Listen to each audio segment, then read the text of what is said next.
Assalamualaikum warahmatullahi wabarakatuh. Nama saya Ade Anugrah Jayadi dari kelas 11 RPL. Ingin menjelaskan analisis dan perancangan berorientasi objek. Analisis berorientasi objek OOA.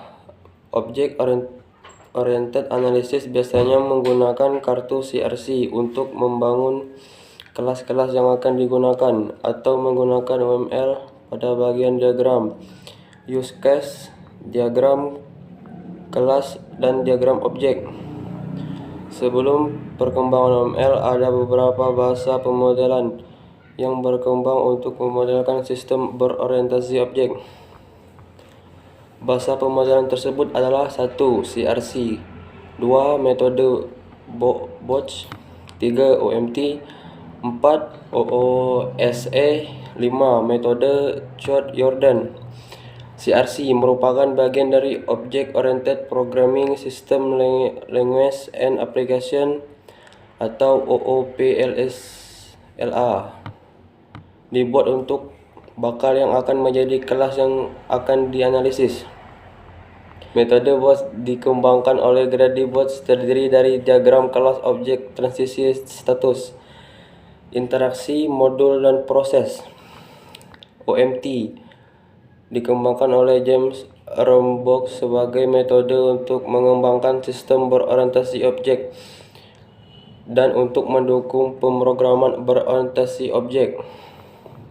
Metode Chord-Jordan menyediakan sebuah diagram kelas. Pembuatannya dengan langkah-langkah berikut. 1. Mendefinisikan kelas dan objek, mengidentifikasikan struktur kelas dan objek. 3. Mendefinisikan subjek nama kelas. 4. Mendefinisikan atribut. 5. Mendefinisikan operasi atau layanan service. OOC dikembangkan oleh Ivar Jacobson, adalah metode desain berorientasi objek yang melibatkan use case.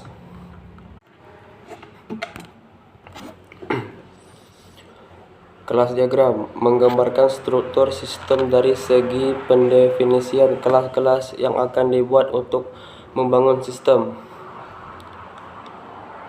Objek diagram objek menggambarkan struktur sistem dari segi penamaan objek dan jalannya objek dari sistem.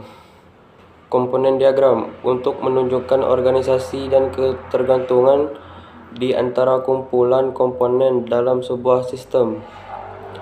Composite struktur diagram muncul pada UML versi 2.0, digunakan untuk menggambarkan struktur dari bagian-bagian yang saling terhubung maupun mendeskripsikan struktur pada saat berjalan atau runtime dari instance yang saling terhubung. Package diagram menyediakan cara mengumpulkan elemen-elemen yang saling terkait dalam diagram UML dalam proses eksekusi aplikasi. Use case diagram merupakan pemodelan untuk kelakuan atau behavior sistem yang akan dibuat. Activity diagram menggambarkan workflow atau aliran kerja atau aktivitas sebuah sistem. State machine diagram menggambarkan sebuah status dari sebuah mesin atau sistem. Sequence diagram menggambarkan kelakuan objek pada use case dengan mendeskripsikan waktu hidup objek dan masa yang dikirimkan dan diterima antar objek. Communication diagram merupakan penyederhanaan dari diagram kolaborasi. Timing diagram merupakan diagram yang fokus pada penggambaran terkait batas waktu.